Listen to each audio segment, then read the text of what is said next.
Happy birthday! Gosh, this is the best birthday ever. We haven't done anything yet. I thought as a special treat tonight we could watch your favourite film. Wizard of Oz. Yeah. Oh, Wow. Dorothy. Now, come on, let's get on with it, shall we? Okay. Happy birthday to you. Happy birthday to you. Happy birthday, dear Kitty. Happy birthday To you.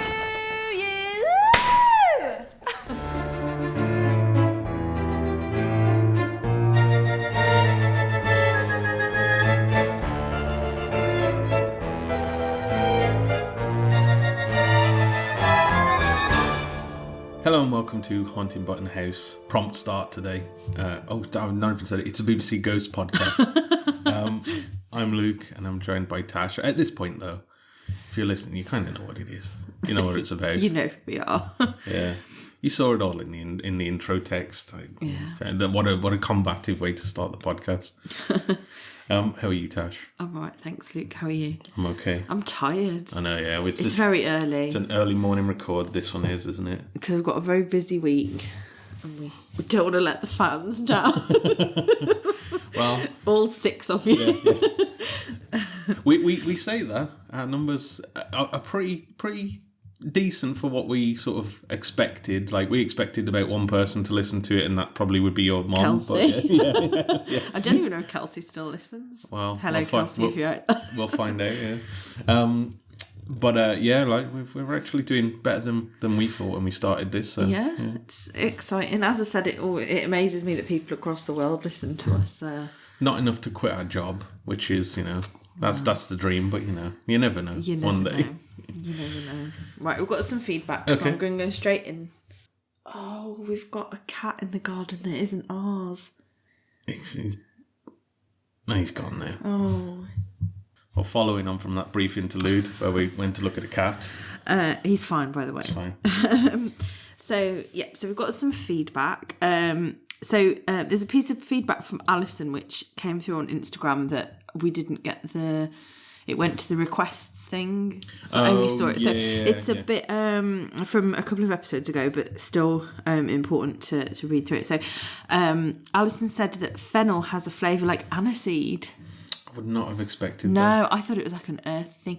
So I have suggested that we do a live taste test for you. Have you got any fennel on you? No, not today. Maybe as a series finale. Well. Stay tuned. And Alison said, well spotted with the Monty Python references, the 6 have mentioned being fans, and that there have been a lot of instances of nods to the Pythons. If you watch the movie Bill, which we do really want to watch, don't we? Yes. We kind of watched bits of it, maybe at Christmas. It's been on like BBC about 10 All the times, time. so I've probably seen most of the film. No, I definitely I've only seen bits of it, but I really do want to watch it. That they did Martha plays a body collector that borrows from the Bring Out Your Dead. scene in what's it called? Holy Grail. Yeah. I'm more familiar with that film than any of their other stuff. Yeah, I think I don't know. We watched it, but it's not my kind of funny. I don't know if it was that or Life of Brian that we watched. Oh, so maybe you it might was. like it, but you're like, nah. And in Horrible Histories, they did a Roman scene which was straight from Life of Brian. Didn't even catch that. The comments about going through furniture but also being able to sit on the chairs were explained as, yes, it doesn't make sense to Julian when he died. I think we kind of picked up on that, didn't we, when we were looking at that one. And then Alison said, as for COVID restrictions, they have explained how they got around filming and interviews. Apparently they had split up into cohorts and stayed in pairs in accommodation close to the house. If you see behind the scenes photos, you can see characters out of shot wearing masks, all edited seamlessly, so you can't tell. You absolutely can't tell, can you? I mean, not just Ghosts, but like a lot of filming during that time was like quite impressive how they did stuff. Like, I remember seeing it. Not that many people are probably that interested in this, but there was a production shot of EastEnders and the limps they went to as well, and it's like that's quite. It's good that they can adapt that quickly, to challenges. So Cheryl says, going back to the last episode, where we were at Cocksock, so Okay, Cocktail yeah. Society. Yeah. And Cheryl said there is a cocktail called Sex on the Beach. And they also... I know. and then, That's not quite- and Cheryl said in Canada we also have shooters called Sex on the Beach. So is that a shooter is a shot? I'm gonna guess. Possibly, yeah. I'm not sure. And I did respond and said in the UK we have a cocktail called Sex on the Beach, and it looks like the same recipe that Cheryl sent. It's like a pinky. But due to Britishness, in bars it's usually just called on the beach because Yes. God forbid Yeah, you can't have can't that have printed that on a menu. that word yeah. printed Yeah, on I'm the not sure what a shooter is. I assume it's like a shot. So over here we'd call it a shot, which is like a little tiny glass. That you just so you have like literally just a down. shot of liqueur or like Yeah. something like that. So yeah, Marianne says finally a name to go with the cat sounds that we've been hearing on the podcast. So yeah, that is our cat Shelley. And maybe we need to do a post for you to meet.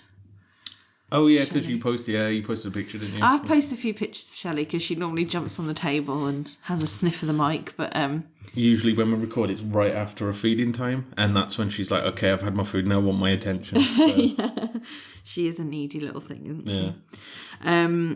So Marianne said, this episode titled I Love Lucy will forever be known to me as I Hate Lucy.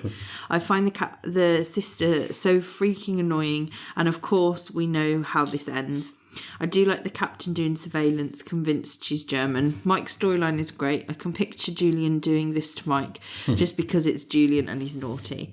The Fanny Humphrey storyline is a little odd. How did it start?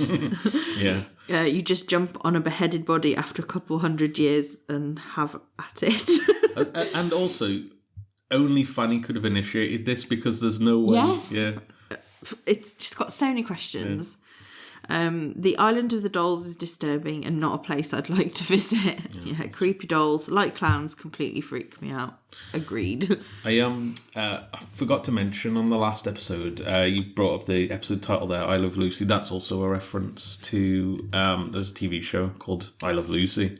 Oh, really? Yeah. So it's a reference to that. I'll be honest, I don't know much about that TV show. It's like an old American TV show. So yeah, but like a sitcom kind of thing. So Marianne said, I'd give this episode 7.5 and I'm still reeling from Luke's generous 9. So am I. So am I. Look, you like what you like? You do like what you like, but sometimes what you like is wrong. Yeah, so it's a 9. I still can't believe it, but we move. Caroline said, regarding subscriber locations, yes, East Midlands. So that was we've still got some UK listeners at least. And I feel this is very much a placeholder episode. It moves the Lucy thread on a bit, and Fanny's story and Mike's work story are funny, but neither are any real consequence. Yeah, I guess. Completely agree. It's kind of what we said, isn't it? Yeah, it doesn't have much relevance to the rest of the story, but sometimes you need those episodes and it's funny. Yeah. So. And finally, Nick said that they're listening from sunny Fuerteventura. So Spanish was very appropriate. Terrible Spanish. And Nick said, don't worry, we're back in the East Midlands next week. So 2 listeners from the East Midlands. And Nick said that they're also terrible with languages. Once, and this really made me laugh, once in Paris, I asked a waiter, où est les toilettes? And he responded in very good English, they're upstairs, to which I replied, gracias, which is Spanish. You gotta try it. You do.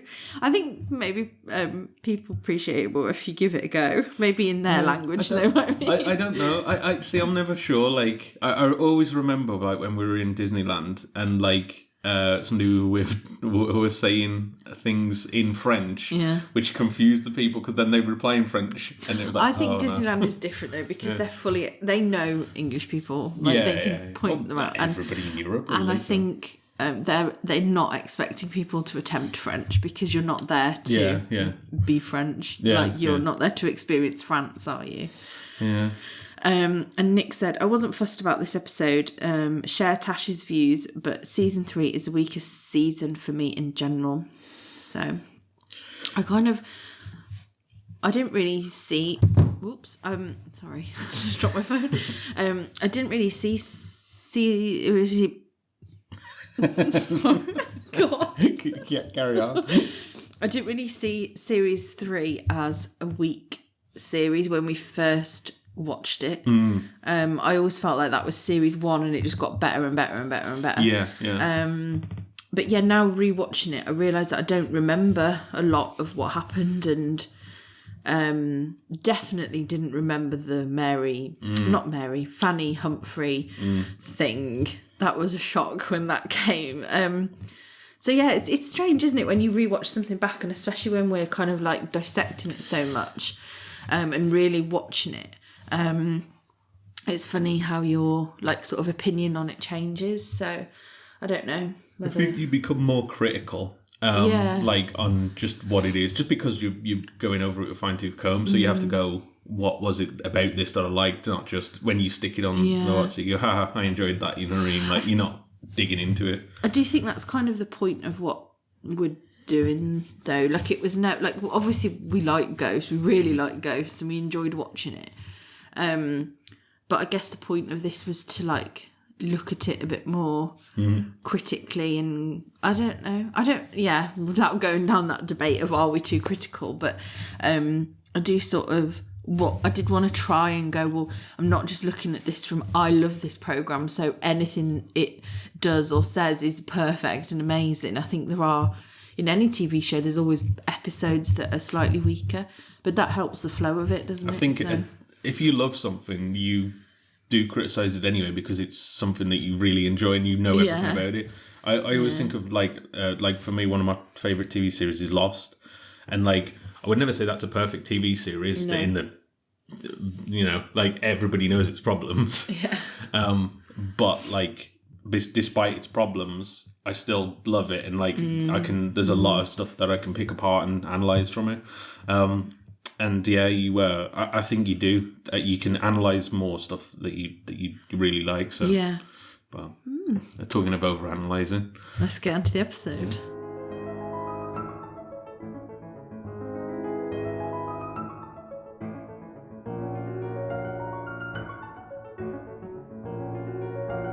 So this week we are looking at an episode entitled "Something to Share." Directed by Nick Collette, written by Matthew Bainton and Jim Howick, and the original air date was the 6th of September 2021. And I double checked this was correct this time because I mixed them up last week or the week before. Or whatever it was. God, you got one job. I know. It's just because I copy my notes from the last episode and then update them, and sometimes I just forget to update them. Easy done. It happens.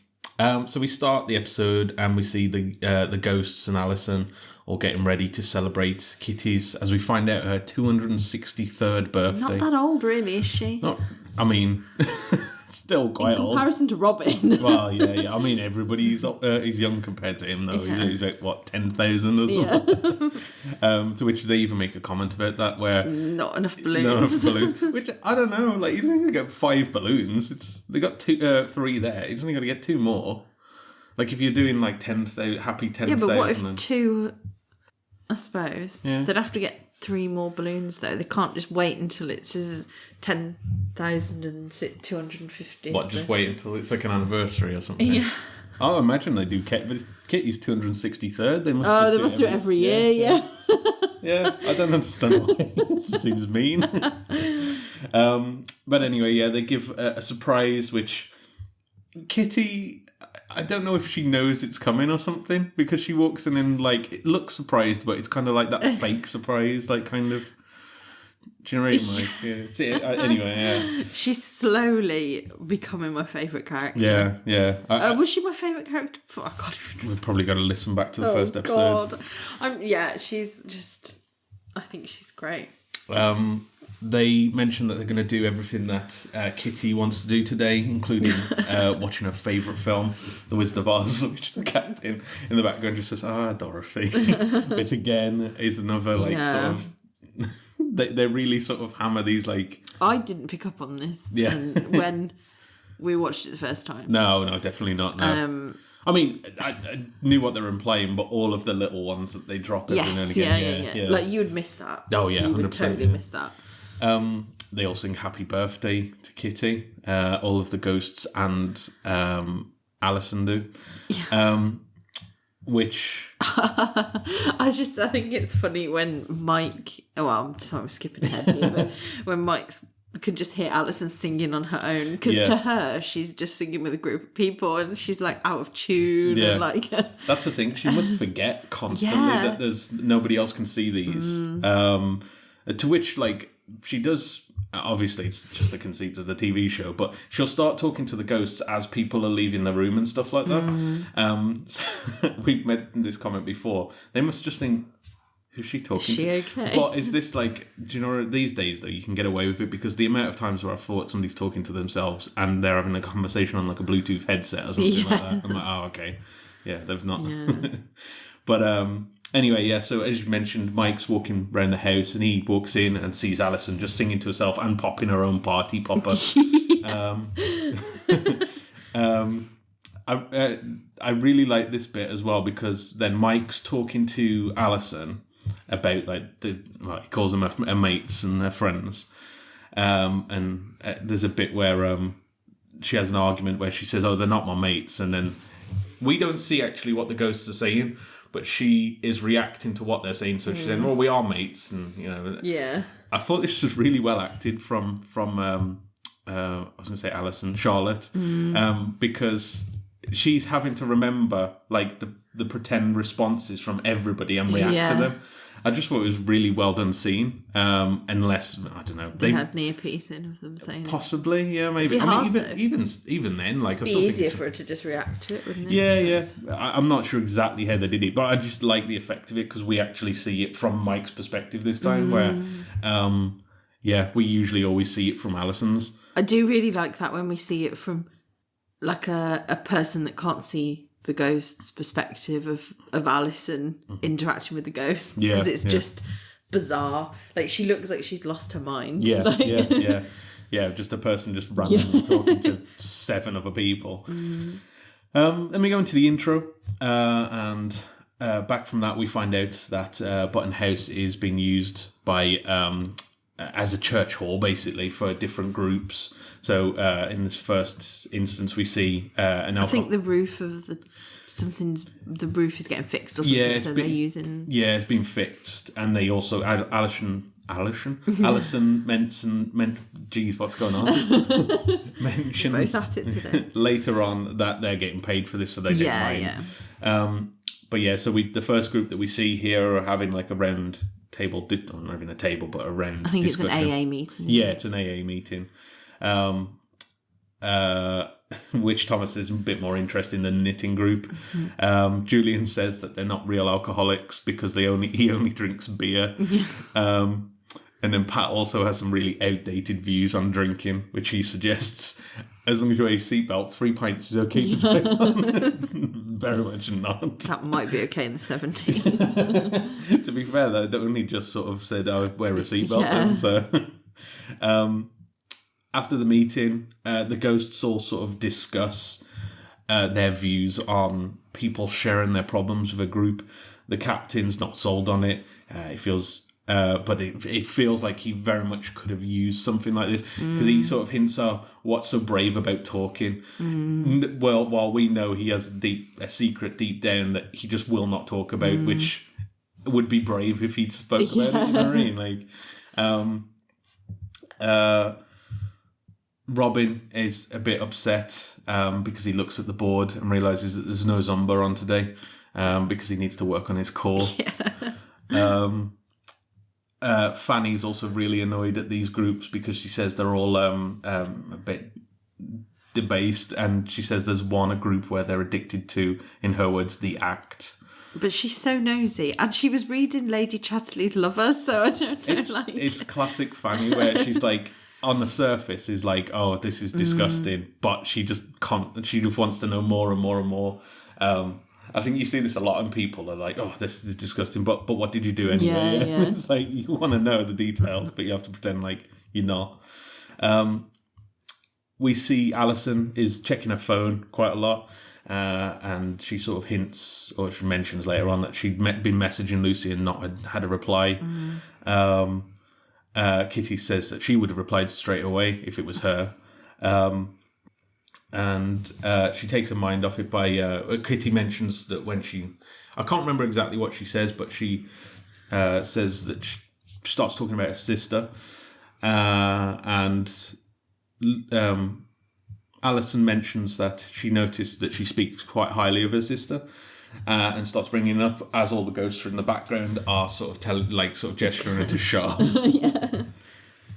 And Kitty starts talking about her sister at this point, and she reveals that they went to a ball until something happened, but she doesn't get to continue this sort of conversation because Captain just distracts her and says, "Oh, there's a balloon upstairs," which Robin also gets excited about and goes to look for, and he has to disappoint him by telling him it's not real. After Kitty's gone, the ghosts all tell Alison not to encourage Kitty to talk about her sister, because Kitty's sister was, in Mary's words, a horrible wench. Who called her a cow? I wrote down cow. Real cow, yeah. Somebody calls her a real cow. Real cow. Oh, I think it was Robin calls her a real cow and then says not a real cow. They say that if Kitty were to realise what she was actually like, then it might devastate her. And Alison sort of says it's a bit mean that she can't talk about this, but they said it's not talking about it, it's the crying. And they start to tell her about how she reacted after after a teddy bear called Bunty Bear was thrown away, and we see her cut into her. She's crying about Bunty Bear. And we find out that she cried for a week, which Thomas said felt like longer, which is believable, to be honest. We see Mike in another room after he'd been told that he says that he wanted to be able to see the ghosts. And Alison at that time said that, well, you'd have to fall out of a window like she did. So we see him contemplating this, and he's sort of standing looking out of the window, and sensibly, like, changes everyone his mind very says, quickly. Nah. And he goes online, starts looking at some very sketchy websites, a lot of sort of pentagrams and sort of chanting potions. I and all kind this of paused it to have a look at some of the websites. So it was like conspiracy theories more than anything else. Okay. So one of them was, is Prince Charles a vampire? Obviously, no, that's King Charles. Yeah. Your cats can see ghosts. And Well, we've seen that a dog can, so very likely. Likely that that's Shelley. They do say that, don't they? That animals can see they ghosts. can sense things. Which always freaks me out when Shelley just stares at up and starts looking. Yeah. And then she looks like she's possessed because she sort of like runs around. And the last one that I saw was, we're all living in a matrix, but I'm convinced that's we do anyway. Simulation theory. Yeah, there's a lot of people that believe that one. So we're all Sims. We got the most... the person who's controlling the Sims, though, is a bit of a... But then again, what did we do? We chucked them in a pool and took away the stairs. In Sims. In Sims, yeah. Or bricked them in a wall like they couldn't get out of. Well, if you're weird, then yeah. Did you not ever do that thing where you just let the thing set on fire and then deleted the door, so they're just like... really showing a dark side to me playing The Sims. They would just like run around and go, to speak to someone. It's okay. They're not real, apparently. Anyway, moving on. In the ballroom, we see Alison finds Kitty, and she encourages her to open up to her, to which Kitty says, like a yogurt. Oh no, she says, can you share, doesn't she? She says, like a yogurt. But then she goes in to explain how it was with her sister. Yes, we were very close. She was terribly pretty and terribly nice. A bit like you, actually. Kitty, what an absolutely splendid house of cards. It's taken me hours. You're so talented and so pretty. Goodness, thank you, Ellie. You are the kindest sister in the world. Oh.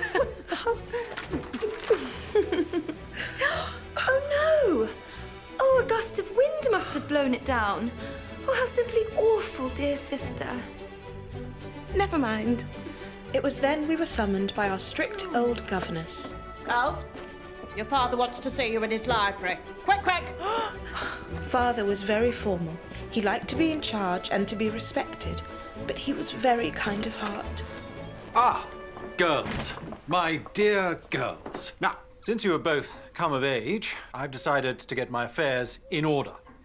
As you know, your dear mother and I raised you equally as our own, and I have continued to do the same ever since she passed. Now, I just wanted you to know that in the event of my, death, I have given you equal inheritance, as I'm sure you would expect. Yes, Father. Now, in happier matters, we have been invited to a ball. It is to be held by Lord Bummenback, whose balls are the most magnificent in the county. I rather think it's time that you ventured out into society, don't you? Oh, yes. My goodness, yes. And I am delighted to be sharing this moment equally with my sister, as equals. If anything, I wish she could have more inheritance than I. No, you should have more than I. Girls. Well, I suppose. I mean, I wouldn't want to, but perhaps I should. Since I am her true daughter. Kitty? Kitty? I like in this scene that all of the characters are just the other ghosts and Yeah. Alison and Mike. Yeah. Which, again, I think that's... obviously it's on purpose, but I think it's because she's covering it up. Like what it was actually like with her life now, which is better, I guess. Like, argue it's better while she's dead than when she was alive, I guess. I think in this first clip, because you mentioned Mike, and I think that's a bit later on when we see the other ghosts. Yeah. So this one, the first sort of flashback that she has, I've written that Fanny is the governess and the captain is her father. Okay. Yeah. It's just sort of Kitty sort of slowly coming to terms with that her sister might not have been as nice as she remembered her to be. Before we get onto that, the bit about that, I just have to note the fantastic name of the person who's invited to the ball. It's Lord Bummenback, who's commented as having the best balls in the most magnificent balls in the country, which is just, I just love childish jokes like that. But yeah, as you said, like we see the sort of, because we see everybody as the characters that we know, until Ellie starts being obviously mean, where she suggests that she should have more intelligence because she was her true daughter. Inheritance. Inheritance. What did I say? Intelligence. Inheritance. I need some intelligence. But yeah, it's all like very twee and very like nice until that happens, and then we sort of see it's got this effect where it shifts and we see the actual Ellie. Who, it should be noted, Ellie is white, so there's some difference between, like, they sort of mention that, oh, she's her real daughter, you know what I mean, and not the... I think it's mentioned later on, much later on, how Kitty ended up with the family, because it's definitely a point, like in the story.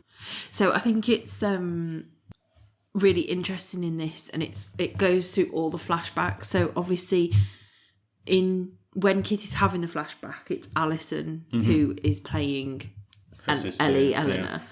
Yeah.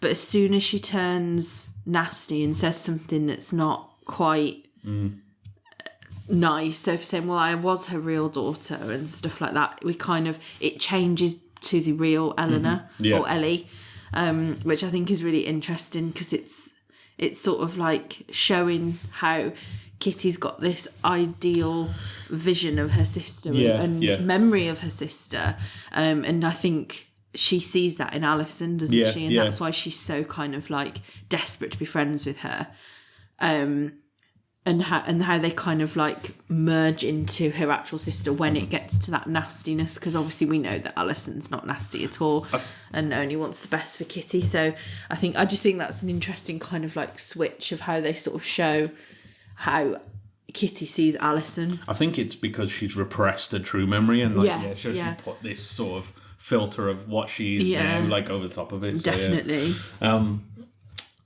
So yeah, it's not long before the ghosts sort of interrupt again to try and prevent her from continuing talking about this. And Alison, as they're all sort of sat in this meeting room where they're meeting in, says, well, why don't you also share then? If you don't want Kitty to share, maybe you should open up.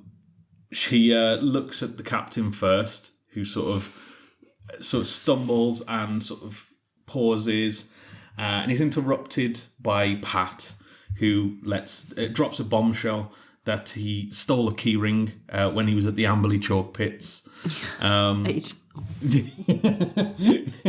Well, yeah, we find out that he had to just get away quickly, and Alison says that's fine, like you're a child. Yeah, everyone's done that. Yeah, to which Pat just says he was 36. We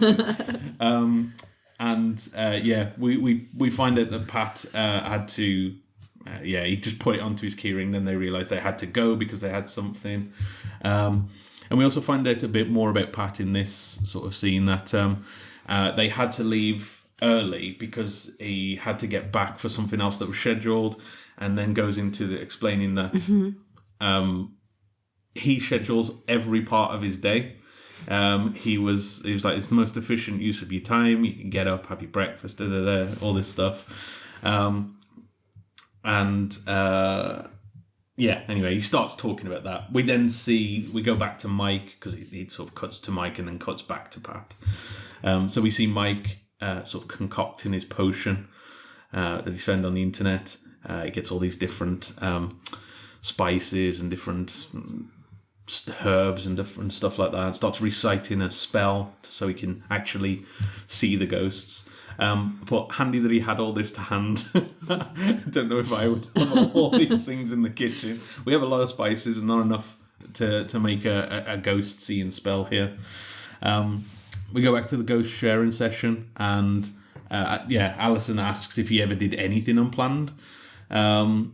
And we see a mini flashback to him on his CB radio outside. And Carol says that they maybe could try the Italian place that's opened up, to which he says, it's shepherd's pie night, we can't do then. And she suggests something else, and again says, no, it's that specific night where... and Carol says, okay, well, I'm going to go to bingo. And this is where he gets the realisation that his rigid lifestyle must have bored Carol to where he in his words, he drove her into... his arms. I can't remember the guy's name's arms. Well, it's spelled as Maurice, but he calls him Morris. Morris, yeah. He drove her into Maurice's arms, and he says literally he gave her a lift to bingo. I didn't mention this earlier. I quite like Pat's scheduling her days. Do you know, I do too, and especially knowing every day what you're going to have for tea, because I find it very difficult to figure out what I'm going to have for my tea sometimes. Don't get me wrong, you shouldn't rigidly stick to it. That was his first mistake. Luke, I've sort of planned out that every Monday we're going to have... Don't want to do shepherd's pie. I absolutely cannot stand shepherd's pie. I don't eat lamb, so I can't do shepherd's pie. And yeah, so... I think that's how our life is going to be now. Okay, that's okay. Well, we'll let you know. If I start going to bingo, you need to... I do like how earlier on, when he was talking about how it's scheduled day, I just wrote in quotes, shower with a show tune. I was like, that's brilliant. Yeah. So what did you say? Something from... He mentions 2 show tunes, but I can't remember. Yeah, he mentions 2, but I can't remember. I must have, I heard it, but didn't write it down, so I can't remember. But yeah, I was like, it's Prince. Wow. I can get behind that. But yeah. I just thought, so it's obviously the tip for life. Schedule some things. Don't just schedule everything. Yeah. Schedule whatever you want to schedule, but sometimes just do what you want to do. Do what you want to do, basically, guys. Don't let us tell you what you do. Anyway, we see that Julian thinks it's an AA meeting as he arrives, and he says that he's been sober for 27 years. And then they all realise that's just how long you've been dead. To which he said that doesn't count. You can't claim that you're sober if you don't have a choice in the matter. Kitty then continues to talk about a story, which the ghosts try and shut down again. I think it's a bit mean. Yeah. Of them to... I don't know, I suppose you can see it from both ways. Like, ultimately, she's not going to benefit from having these realisations about her sister. So are they being mean or are they protecting her? Do you know it's very difficult. I think Alison hits the nail on the head, though. I can't remember when she says it, but she says her generation find it better to talk about their problems. And we found, like, obviously, it seems that that's the way you should deal with things, like, is talk through them. We mentioned that last night. I can't remember what we were talking watching about. Band of Brothers. That was the one. Literally, I think all of their generations are probably like, nah, just don't talk about it. Like, it'll be fine. Probably not. I don't know. Maybe, I don't know. I think it's sort of when we get to the Middle Ages when people start getting more repressed and like, oh, we can't talk about these things that we think about. But anyway, that's going into a bit more history. But we see Kitty at the... It's like at the ball, but we find out later that she doesn't go to the ball specifically. So I don't know if this is like a pre-ball. Ball. Yeah. We see Father Matthews on the wine, which is Julian, naturally. We also see Aunt Iris and Biddy, which is Mary and Pat. I love Pat as a lady. He looks great. Yeah, Pat says that Robin, who's the server, is being a bit saucy. We also see two gentlemen who are doing business, which are Thomas and Mike. And we see earlier that day, Kitty was basically given their mother's dress to wear for the ball, because the one that she was supposed to wear was damaged by moths, according to Ellie. Although the moths seem to leave her dress completely intact. She also got locked in as well by Ellie at one point. The ghosts then say, because we find out that she's given her mother's dress, so, oh, that was great. It was a nice bit of and they try to move past it, but Alison suggests that maybe it wasn't a coincidence that these things kept happening to just Kitty. The captain interrupts, and Alison again says, has he got something to share? This is where he says he doesn't have anything to share, even though everybody's looking at him, waiting, knowing what his secret is, which is the funniest thing, I suppose. Like, everybody, I guess, apart from the only people who don't know for definite are Pat, Julian, and Alison. I guess everybody else has seen it. I think Alison's kind of got an idea, maybe. Possibly, but they don't know. No, but she kind of encourages him to... She's bring it up. Yeah.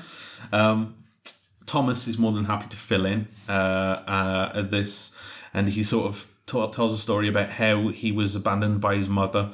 He was left crying as a baby, to which they all feel they all feel sorry for him, because it sort of implies that his mom was gone, either left him or died. We find out no, she wasn't. He just had to wait a little bit longer than usual to get attention. To which he says he said the damage was done at that point. I think we all know someone who is desperate for trauma.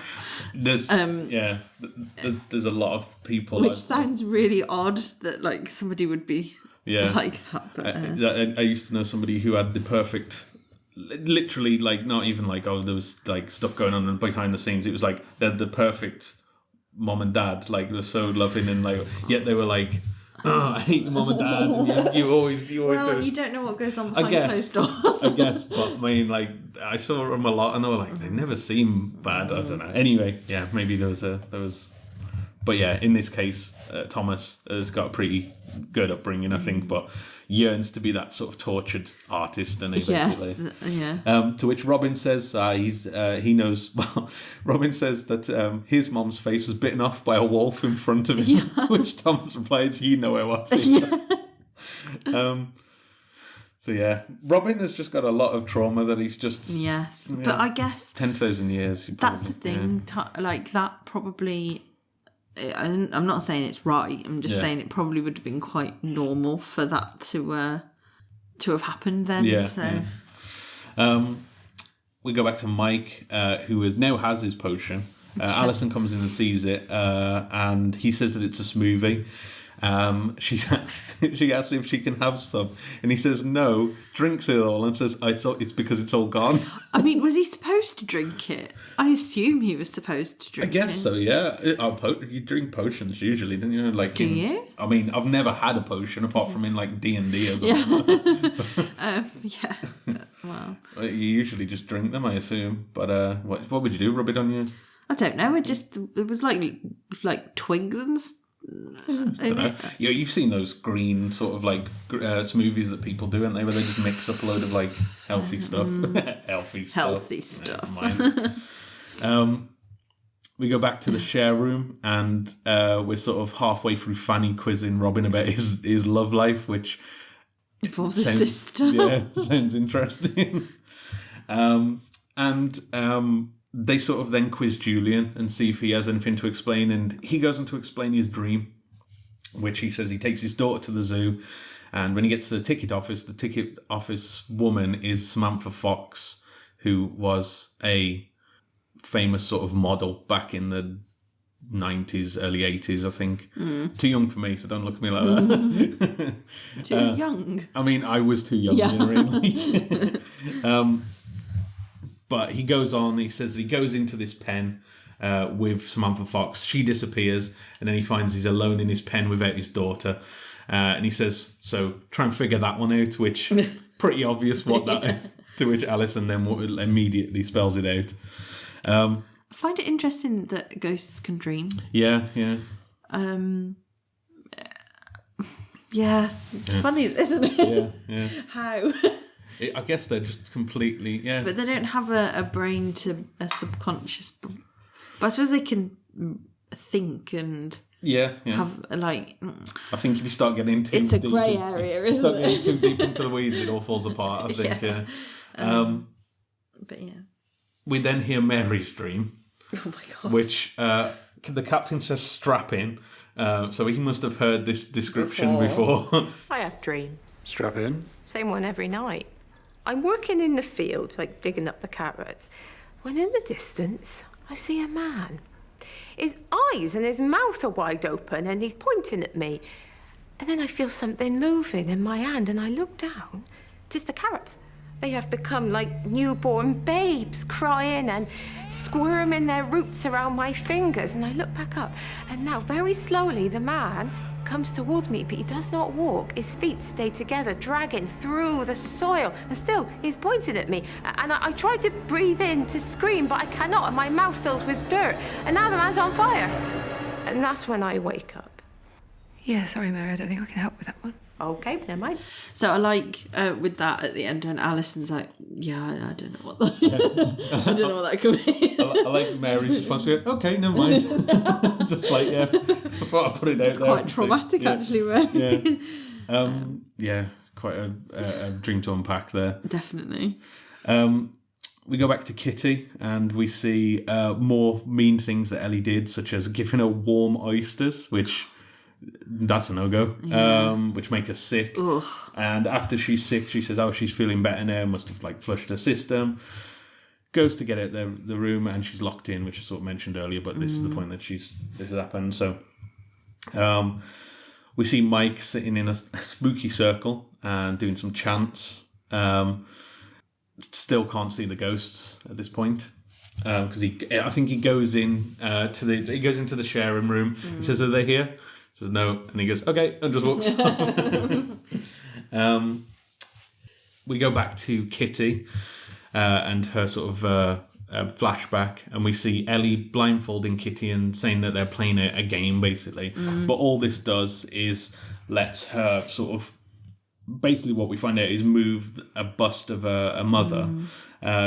So that Kitty would knock it over and break it, which Kitty even mentions later is usually on a high shelf. So obviously we know that Ellie's set this up. This means that Kitty gets into trouble with her dad, who doesn't allow her to attend the ball as punishment. And we see this sort of scene of this now is all the actual. It's kind of just unraveling, isn't it? Like it's people like the ghost characters have turned into her actual dad and her actual sister, and it's kind of that realization that things aren't quite as she remembered, which would be incredibly upsetting. Yes, Like, yeah, exactly. After all this time. Like, yeah. But yeah, we see her getting shouted at by her dad. We see her sort of sat on the top of the stairs crying as, I guess, Ellie is now given her mum's dress. And she starts to sort of realise that what Ellie did was mean and actually selfish. And yeah, as you mentioned, you see all the real people. Just really sad sort of scene. However, Kitty, after some introspection on this and sort of pausing to think, quickly brushes aside and says, "Oh well, it was only that one time that she was mean to me. She was nice." Which all the ghosts are then like, "Oh, okay, she's not remembered it completely." We go back to Mike, who's walking around the house, and he spots a man in one of the rooms who's sort of undressing. He has his trousers down, and he immediately assumes this is Julian. Yeah. To which he says, "It's weird that I'm talking to you, isn't it?" The guy just goes, "It is a bit." As we find out later on, as we sort of see him in the background, this is the life drawing model that they mention later on. Because, yeah, as we go back to the sharing sort of circle, the captain finally pumps up the courage to say that he has something to share. But as he's about to, the life drawing class enter and interrupt. Yeah. So they all go everywhere. Pat suggests maybe they be spontaneous and do something wild, to which Merrick says food clubs at 1. He says, "Yeah, you're right, so we'll stick to that." So, I mean, why change it now? Exactly. And then as they're leaving, Thomas suggests to Julian that he drank champagne at the time that he died. And as they all know, you stay as you are when you die. So that doesn't mean he's been sober for 27 years. He's been tipsy for 27 years. What a realisation. Yeah. To which Julian says, a bit of shampoos, a bit of rompy pompy, not a bad way to go. he says there are worse ways to go. To which Thomas then touches his gun wounds to realise, he's got a point. We see later that day, they're all celebrating Keith's birthday. I've just realised we got confused. Why? Because we started, this is where we see the balloons, not at the beginning. Oh yeah, it is. Yeah. So we started the episode back to the beginning. So they're all celebrating. They're in the birthday. kitchen at the beginning. Yeah. And then I literally watched it yesterday. Because they mention about any balloons, and that maybe, was now, maybe later, not right at the beginning. Yeah, you're right. Anyway, okay. If anyone's shouting at the beginning that we've got it wrong, we know. They've already turned it off. They don't know what they're talking about. Rubbish. So yeah, I was just, as you were talking, I was like, oh no, it's now that we see. I literally made a note here about saying that bit that we mentioned, not enough for Robin's birthday. So I knew I made a note of it. I just thought, oh, maybe I've mentally made it.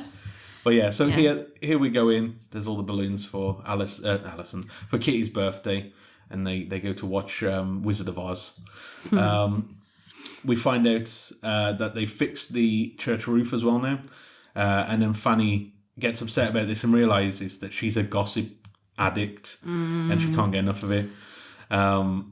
Which she then sort of turns it back on Alison and says, well, so are you, because you've been distracting yourself from your problems by trying to get everybody else to open up about theirs. And specifically get Kitty to open up about her sister when she's got a sister.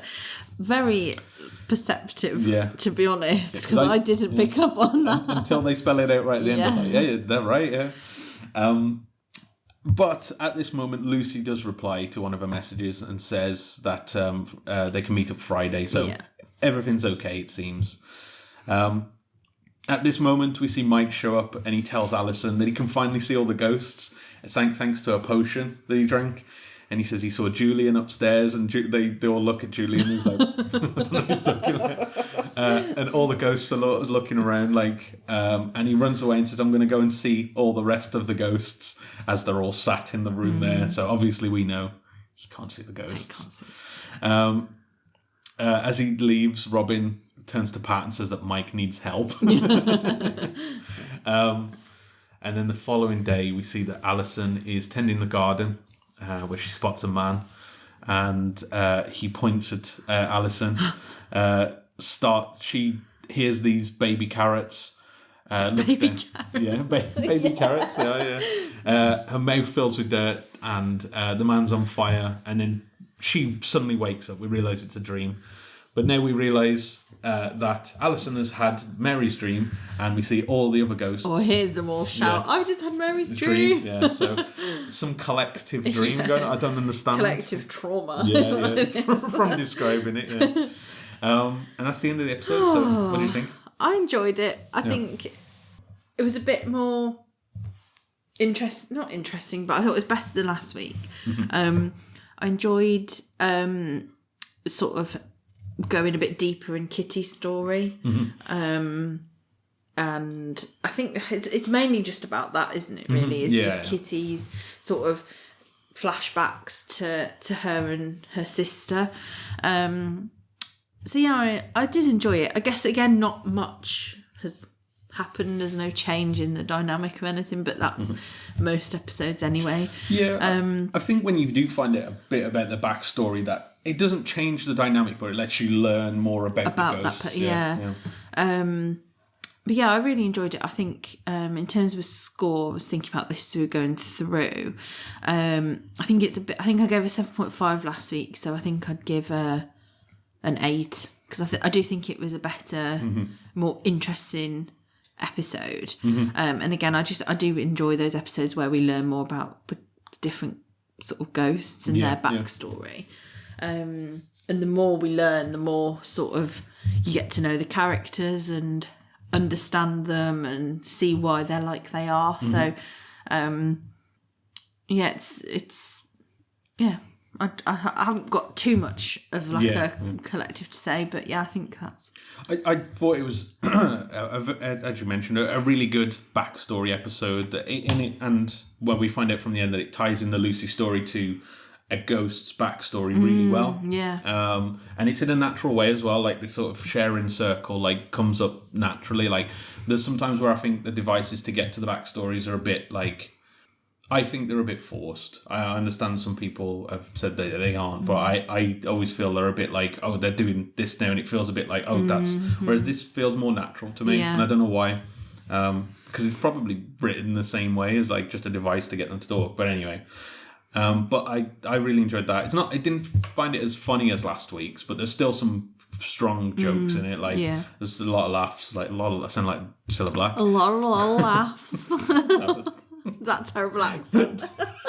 Sorry to all the Liverpoolians. It's not imitating Liverpoolians, it's imitating Cilla Black. One, yeah. I love Cilla. Well, sorry, I won't go into that. What's it? Have you seen the tweet which says that Cilla Black, like she was like arrogant spitefulness was sustained in us. Because she wouldn't move. Suddenly had booked a table and she wouldn't move from the table, basically. It just always makes me laugh. Leave her alone. Anyway, I would probably give it an 8 as well.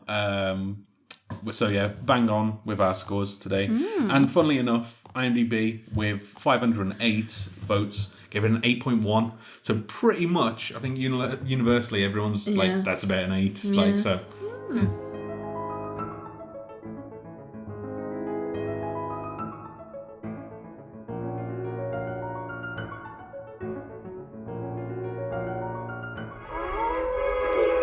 Spirits and spectres to Tasha's spooky corner.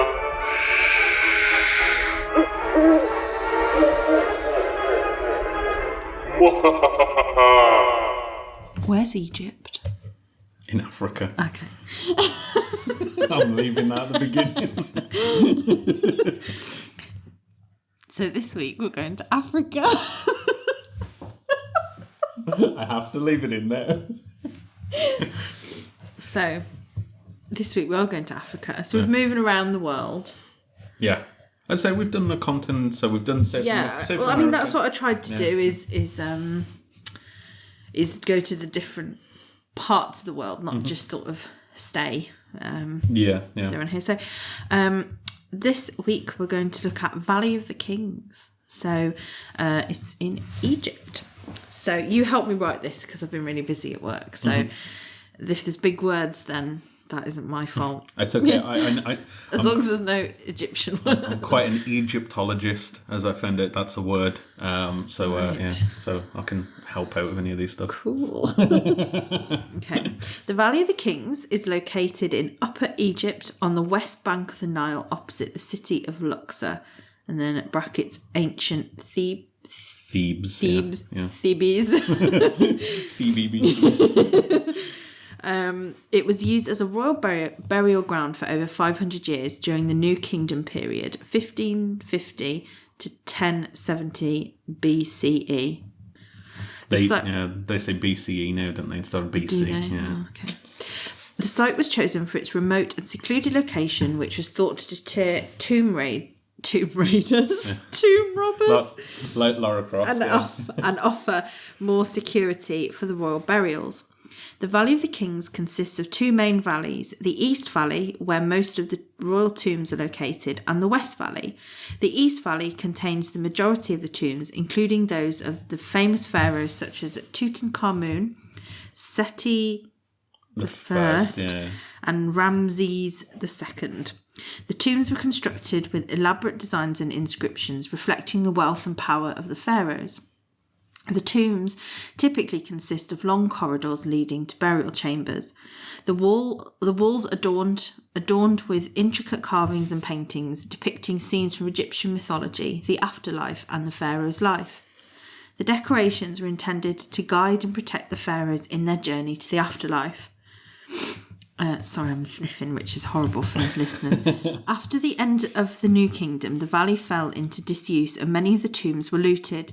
In centuries that followed, the valley was largely forgotten, buried under desert sands until the modern era of archaeology began uncovering its treasures in the 19th century. Following on from other expeditions, Howard Carter in 1922 was employed by George Herbert, the 5th Earl of Carnarvon. I think it's Carnarvon, yeah. Was also known as Lord Carnarvon to search the valley. He discovered the lost tomb of Tutankhamun, which brought unprecedented attention to the Valley of the Kings. However, things did not go smoothly for the team. Disturbing a mummy in its tomb, especially that of a pharaoh, was said to carry with a curse of bad luck, illness, or death. This curse gained widespread attention after the discovery of Tutankhamun's tomb. Shortly after opening the tomb, several members of Carter's expedition died under mysterious circumstances. Following the opening of Tutankhamun on the 29th of November 1922... I think you did Tutankhamun's tomb. Did I not put tomb there? Tutankhamun's. Sorry. You did write it. It's just my little dyslexic brain is there. It's okay. Following the opening of Tutankhamun's tomb... I think that's better. Tutankhamun's. Tutankhamun's. Yeah. We should get on that. Coin it, yeah. So, patent it. On the 20th... So, sorry, let's... A third time lucky. Yeah. Following the opening of Tutankhamun's tomb on the 29th of November 1922, Lord Carnarvon died on the 5th of April 1923 from an infected mosquito bite 4 months and 7 days after the tomb's opening. George J. Gould I, another visitor to the tomb, died on the 16th of May 1923 on the French Riviera after developing a fever following his visit. A.C. Mace, a member of Carter's evacuation team, died in April 1928 after suffering from pleurisy and pneumonia for years. Captain Richard Bethel, Carter's secretary, died on the 15th of November 1929 in bed at Mayfair Club, suspected to have been smothered. Howard Carter, the archaeologist who opened the tomb on the 16th of February 1923, who opened the tomb on the 16th of February 1923, died on the 2nd of March 1939, over 16 years later, with some still attributing his death to the curse. Oh no. Howard Carter's pet. Howard Carter's pet canary was allegedly killed by a cobra on the day the tomb was opened. Some interpreted this as a bad omen, as cobras were symbolic predators of the pharaohs. Yeah, 6 big losses there. One being the canary. I do think that the last one's a stretch. It's like he died in 1939. Yeah, I was thinking that when I was reading it, to be honest. This led to sensationalised reports in the media about the curse, supposedly inscribed in the tomb, that promised death to anyone who disturbed the pharaoh's rest. Modern scientists have suggested alternative explanations, such as exposure to ancient moulds and bacteria could have contributed to the illnesses and deaths of those who entered the tomb. There were numerous. Oh, so sorry. It's to remind me to do something. Apologies. We're so professional, aren't we? So the numerous legends and anecdotal reports of ghostly apparitions and supernatural occurrences in the Valley of the Kings. The valley's night watchmen say they have heard odd screams echoing through the desert valley, as well as angry shouting.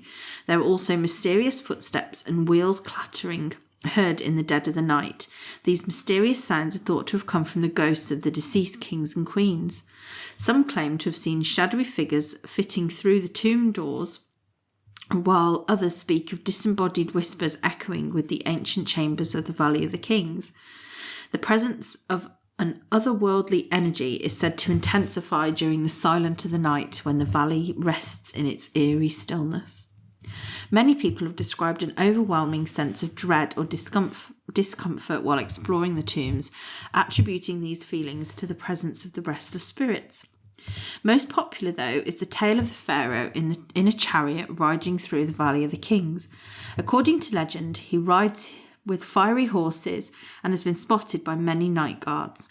Some claim it is a fiery chariot pulled by black horses. The ghosts is often also described as being short in a full Egyptian pharaoh outfit. Is it you? As soon as I controlling the reins of the horse. Who this pharaoh is supposed to be is unclear, though. Could it be the infamous Tutankhamun, whose tomb was found in the Valley of the Kings? While these paranormal aspects add an intriguing layer of mystery to the Valley of the Kings, it's important to note that there's no specific evidence to support the existence of curses or ghosts. You wrote this bit.